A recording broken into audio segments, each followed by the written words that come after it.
email from Tiffany. I recognized the location mentioned in the email, and before I knew it, the day had arrived. I headed to the high-rise apartment with a gift in hand. While checking the room number from the email, I pressed the intercom. "Hello, I'll open it now, so please wait a moment." I could hear voices chatting behind her. It seemed like some people had already arrived. When Tiffany confirmed it was me at the door, she gave me a nasty look before letting me in. "Oh, Nina, is something wrong? You came all the way here?" Tiffany started to act oddly for some reason. I looked puzzled. "I came to celebrate your move since you invited me. It seems like everyone else is already here, right?" "But I didn't invite you. Did you come for a tour or something?" "Huh? But Tiffany, you did tell me to come." "I didn't say anything like that. Maybe you misheard." What is she even saying? Tiffany continues with a laugh. "It's not a place for someone who seems to be living off their husband's coattails to come." "I wonder if you understand that properly." "I understand your concern, but my home is actually on the top floor of this high-rise apartment." "Huh?"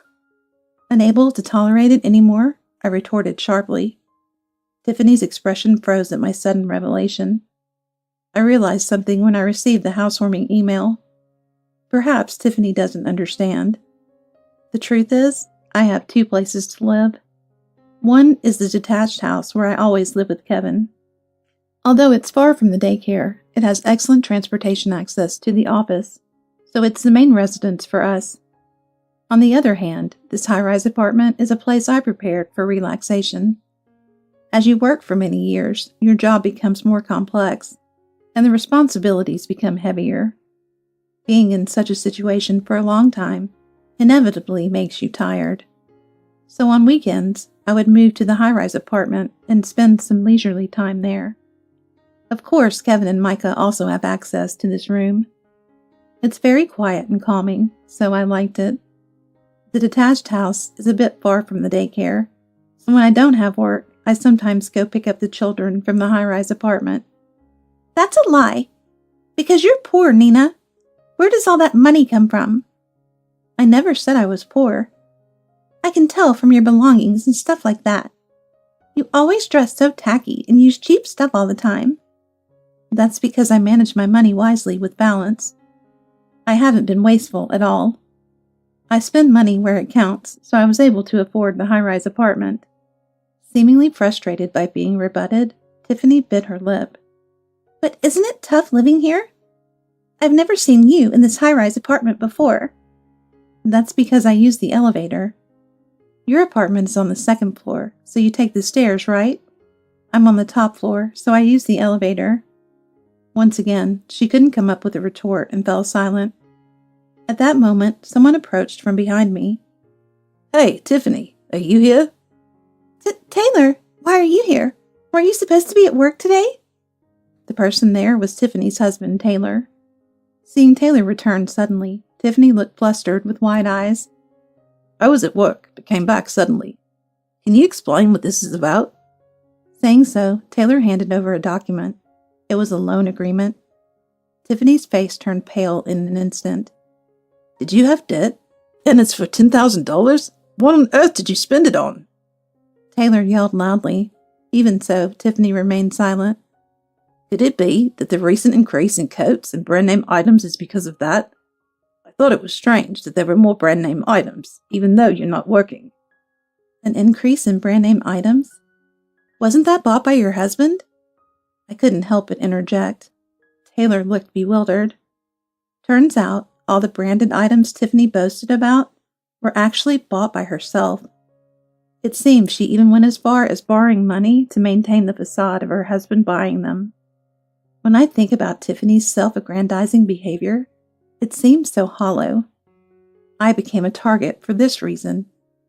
Even though she lied about receiving them from her husband, I actually received gifts from Kevin. So perhaps she was envious. Perhaps, due to the loud noise, the other mom friends gathered at the entrance. Seeing this, Taylor lowered his head. "Apologies for the inconvenience despite everyone gathering. Would it be okay to end today's discussion a bit early?" Of course, the mom friends consented, and dispersed. Tiffany still remained motionless in bewilderment. "If you don't mind, could I ask you a bit about my wife? It seems the facts I know differ too much," Taylor asked apologetically. "Understood. It might be subjective, but I'll tell you. I decided to convey everything that had happened up until now."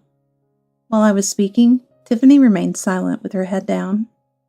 After hearing everything, Taylor let out a big sigh. "Thank you very much. Please let me apologize again later." With that, I also left Tiffany's room. Then, a few weeks later, there was a report that the two of them were getting divorced.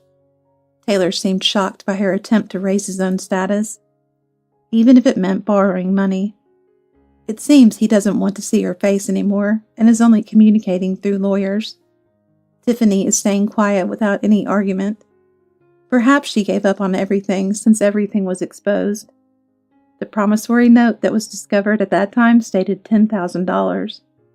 But it seems she had borrowed money in addition to that, exceeding $50,000 in total. Of course, Taylor said he intends to make her pay it all back. After the divorce, Tiffany is living quite an impoverished life. Of course, she was kicked out of the luxury apartment. It seems she asked her parents for help, but everyone knows about what happened, and now she feels lost with no one to depend on. According to someone who saw her shopping at the supermarket, she looked completely different, as if she had lost all her dignity. When I reported this incident to Kevin, he got a little angry. "If something happens, don't bear it alone. Make sure to consult me properly. Because it's you, Nina. You probably thought you'd be a bother to me, right?" "Yeah, sorry about that." "Thank you." "There's no need to apologize.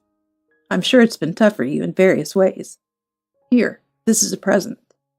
Kevin handed over tickets for a day trip. "Lately, you've been busy with work, house chores, and childcare, right? So go out with your mom with these. It'll also help change your mood." I couldn't help but cry. I'm so lucky to have such a wonderful person nearby. My mother was also very happy when I told her. From now on, I'll work even harder, and someday, I want to repay the kindness.